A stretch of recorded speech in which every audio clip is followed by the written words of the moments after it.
औसा नगरपालिकेची वाहने रोखल्याने स्वच्छता कोलमडली, नागरिकांना वेठीस न धरता संदशीर मार्गाने आंदोलन करा, एमआयएमचे सय्यद मुजफ्फर अली इनामदार याचे आवाहन. औसा नगरपालिकेतील कंत्राट रद्द झाल्यानंतर रोजंदारी सफाई कर्मचारी यांनी सुरू केलेल्या आंदोलनामुळे शहराची स्वच्छता व्यवस्था धोक्यात आली आहे. आंदोलकांनी नगरपालिकेची वाहने आणि सफाई साहित्य अडवून धरल्याने कायमस्वरूपी कर्मचारी यांच्या कामात अडथळा निर्माण झाला आहे. या पार्श्वभूमीवर 40,000 औसावासियांच्या आरोग्याचा प्रश्न विचारात घेऊन आंदोलकांनी वाहने रोखण्याऐवजी प्रशासनासमोर शांततेच्या व संदशीर मार्गाने आंदोलन करावे, असे आवाहन एमआयएमचे औसा प्रमुख सय्यद मुजफ्फर अली इनामदार यांनी केले आहे. सफाई कर्मचारी याचे कंत्राट रद्द झाल्याने 10 तारखेपासून रोजंदारी कर्मचारी यांनी आंदोलन छेडले आहे.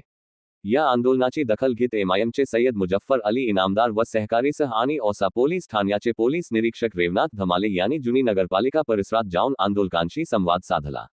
शासकीय वाहनांना मार्ग मोकळा करून देण्याबाबत समझूत काढण्याचा प्रयत्न करण्यात आला, मात्र मागण्या मान्य होईपर्यंत वाहने सोडणार नाही, अशी ताठ भूमिका आंदोलकांनी घेतली.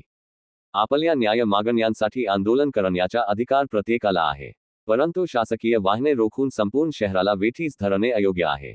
सुमारे 40,000 लोकसंख्या असलेल्या औसा शहरात आरोग्याची समस्या निर्माण होऊ नये, यासाठी आंदोलकांनी नगरपालिकेसमोर शांततेच्या मार्गाने ठिय्या मांडून आपला विरोध दर्शवावा. शासकीय वाहने आणि सफाई साहित्यावर अडवणूक झाल्याने शहरातील नियमित कचरा संकलन आणि स्वच्छता मोहीम ठप होण्याची चिन्हे आहेत. त्यामुळे नगरपालिका प्रशासन आणि आंदोलनकर्त्या कर्मचारी यांनी आपापसातील मतभेद बाजूला ठेवून समन्वयाच्या मार्गाने तातडीने यावर तोडगा काढावा, अशी जोरदार मागणी औसा शहरातील नागरिकांमधून केली जात आहे.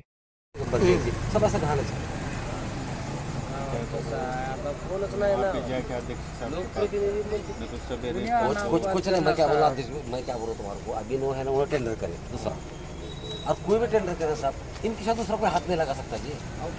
अब उसको मालूम है कैसा घान घान काम करते बेचारे. टेंडर जाऊ द्या, कोण घेईल अख्खं बंद महाराष्ट्रात सफाई कामगार शिवसाहेब आहे. शिवसाहेब 1% ही गॅरंटी घेणार, अजून बी म्हणणं त्यांचं की जाऊन साहेब टोटल महाराष्ट्रात सांग. शासकीय अधिकारी आपण शासकीय कर्म आपल्याला लेखी कसं देतील ते? कोण बी लेखी देऊ शकत नाही. कुठे जर आलं नाही, मी काम म्हणलं ठेकेदार तुम्हालाच काम देणार, दुसरं कोणी करू शकत नाही. ठेकेदारचं जाऊ द्या, पहिल्याच्या ठेकेदार कसं करू शकत नाही. रात्री 11ला टेंडर पत्र दिलं म्हणून माझ्या मला 5 वाजता 10:30 वाजता टेंडर रात्री सकाळी लगेच नोटीस येतो कामगारांना. त्याचं 4-8 दिवस आधी नोटीस बघितलं बाबा, मी नोटीस बी घेतली होती.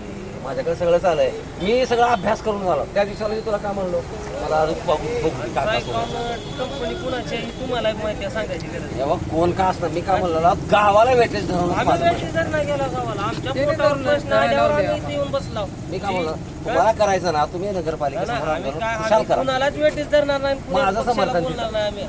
तुम्ही नगरपालिकेसमोर आंदोलन करा, माझं तिथं समर्थन. तुम्हाला इथं नाही, आम्ही काम इथं केला म्हणून इथं बसलो. काम गावात केलं,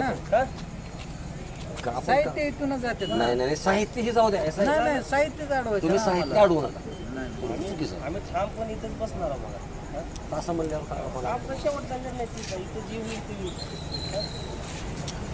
तसं नाही रे. आपली ही आपल्याला 4 पावलं महाग 4 पावलं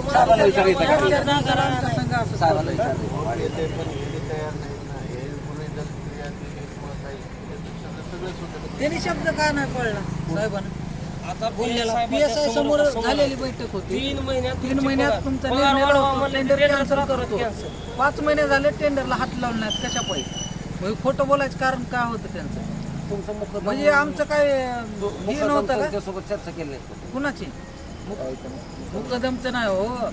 ज्यावेळेस आम्हाला 12,500 पेमेंट होती स्टार्टिंग, ज्यावेळेस ते दीपक ताबूक सोडत होते त्यावेळेस 12,500 पगार देत होतं. ज्यावेळेस इलेक्शन झाले, साहेबाची हे आली, साहेबाच्या हातात ते टेंडर कोणती सायकोनवाल्याने घेतलं, त्यावेळेस 9,000 पेमेंट काम करा म्हणले. आता तुम्ही सांगा, 12,500 पेमेंट चालू असताना 9,000 कोण काम करा? 265 रुपये पेमेंट पडते एका माणसाला. तुम्ही केला असतो का मी केला असतो? 8,265 रुपये. त्याच्यातून पीएफ आमच्या पैशातून 800 रुपये आहे.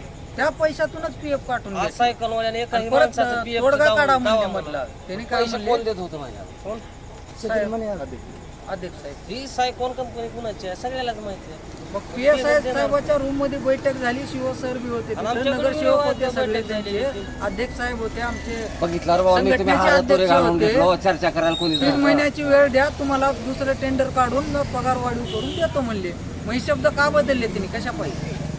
मी का म्हणाला तुम्ही हे नगरपालिकेसमोर आंदोलन करा, माझी विनंती आहे तुम्हाला. इथं तुम्ही करू नका, ही वाहनं काढू द्या, गावातल्या लोकांना वेटेज धरू नका. ही तुम्ही गावातल्या लोकांना वेटेज आहे. त्यांनी आम्हाला असं आडून धरल्यानेच केले ना. मग आम्ही कशाला कर्मचाऱ्याला त्यांचं कुठेही केले, आडून धरले. नाही मी काय म्हणलं ना, म्हणजे 3 महिने आमचा वापर केले, 5 महिने बाकीच्या आणि लोकांचं टेंडर तुम्ही केले. पिळवणूक करू नका. आम्ही कशाला पिळवणूक करायचं? आमच्याकडून कुठंच काम नाही केले ना त्यांनी. तर ते एवढं तरी सांगावं त्यांना की प्रायव्हेट लोकांना करता ही शासकीय बोलला ना आम्हाला. नाही बंद केलं. 2-1 दिवस लावले तो बंद केलं. 1 दिवस नाही 4-5 दिवस काम केले तो सर. सरकारी करतील. सध्या काय करायचं मग? पहिले कशाला लावले? यांचे 30-32 लोक आहेत सफाई कर्मचारी परमनंट, त्यांना बी काम करू देत नाही ते. त्यांना तर करू द्या. नाही ती सरकारी ऑफिस स्टॉप सगळं येऊन इथं बोलला. सगळं झालं लेखी देता म्हणजे 4-5 वाजता सगळं झालं. आता लेखी देऊ लागलो आपण. ते काय ऑफिसच्या म्हणलो? माणसं जाऊन फोटो काढत होते त्यांच्या. कसं करायचं? ऐका की रात्री 9 ते वाजता त्यांना अडवलंच नाही नी. हो का? रात्री 9 वाजता फोन लावून पुन्हा माणसं बघायला पुन्हा डबल समोर आहे दुसरे माणूस कर्मचारी. विचार. आलता का नाही तुम्हाला फोन? हा माणसं बघा म्हणून कुणाचा काही ना फोन आलता का नाही? बघा एवढं होऊन वजनदारी अजून बघा माझं माणसं. म्हणणं आहे, आम्ही तुम्ही कुठं जायचं? परमनंट कर्मचाऱ्याला तुम्ही अडवू शकत ना. तुम्ही अडवला ना ते चुकून आलं. आता एवढा चुकी झाली आहे आता आमच्याकडून. ए बाबा, काय रे? बसला तसं बसणारच आम्ही समोर खाऊ. हमार कुछ गरजगिरी क्या रे? हैं? ज्यादा तुम काम करो मैले तू टेंडर टेंडर फोनच घेऊन ये म्हणून तसं काढलेलं आहे. सगळी चुकी आहे. आपले चपल फाटेल वर त्याचे बिल निघायचं नाही त्या. शब्द दिलेले पाळले नाहीत त्यांनी. ही टेंडर फोन घेऊन ये म्हणून काढलेलं आहे. अहो एवढी 25% राहत्या होय. कुणी आधार आहे 25%? 3% राहत्या शासनाची. राहणार आहे. असं आमच्या मागे ताकद असते तर इथं कचरा उचलायला कशाला आला असतो? नाही ना, मग कचरा उचलायला कशाला आला असतो? जर आमच्या मागे कुठली असती असती घरात काय लेकरं असतं? बाळाला जर काय घेऊन जायचं मग तर तिच्या 10 रुपये नाही एक मग मिनिट काय थांब बोलणार जरा. आहे माणूस? तुझं बरोबर आहे. कसं असतं माणूस कशा किती येत नसते बोलायला, बोलल्यावर वाटतं तिकडे होतं म्हणून येत नाही. माणूस उपाशी मेला का आपोआप आलं का ताकद लक्षात? वाढते. पण मला माझं म्हणायचं उद्देश येते. मी त्याला नेताजी त्या दिवशी सांगितलं, पठाला ते सांगितलं. मी म्हणलं आपण ह्याला अडवू नका. तुम्ही आपण नगरपालिकेसमोर करू, ती भाषा पुन्हा बाकी आपण काय करायचं करू. आता हे तुम्ही म्हणता नगर परिषद समोर बी बसून त्यांनी त्यावेळेस मी म्हणले होते ना मार्क काढून देतो. सचिन पवार बसले होते की त्यावेळेस मी त्यांना मार्क काढून देतो म्हणली होती. 8-10 दिवस उपोषणला बसून उपोषण सोडून काय काढलं होतं? 3 महिन्यात देतो म्हणले आणि परत 5 महिन्यात टेंडर कॅन्सल करतो.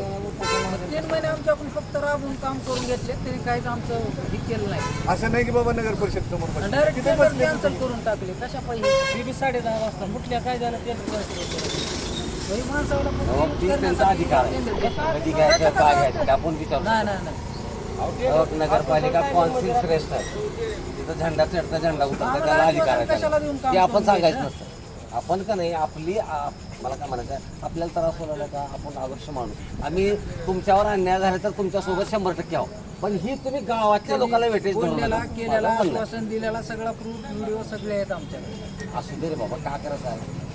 मला काय म्हणायचं आहे, गावातल्या लोकांना वेटेज धरू नका. लक्षात ठेवा. उद्या चालून तुला सांगतो मलाच दुकानासमोर ते चष्म्याच्या दुकानात एक बाई आली, मळमळ करून ते लगेच पळत गेली. त्यानं बंद केलं, मी त्याला दुकानच उघडलं. ते गांधी चौकात त्याला तसंच झालं. कळलं ना कशा पाहिजे काम बंद आहे अरे काय. त्याला मला काय म्हणायचं, सगळ्या गावाला कळलं आहे. कोण आलंय का? नगरपालिकेचा पोट मारा करू लागले. त्याच्यामुळे सत्ताधारी बी येत नाही आणि विरोधक बी येत नाही. दोन्ही बी येत नाही. कुणाला बी जमत नसतं आणि कोणी बी येत नसतं. 71 माणसं करा, 71 प्लस तुम्ही 5 करा. एवढे लोक उपास आहेत. त्यांच्यावर उपास मारायची वेळ आल्यामुळे ती लोक इथं बसलेत का? वास मार येत नसती रे. देव देणार असे असलेले इथं गेले त्याला पोट भरतच नाही. देणं गेला हो. देव दिला असतं तर कशाला हे केलं असतं.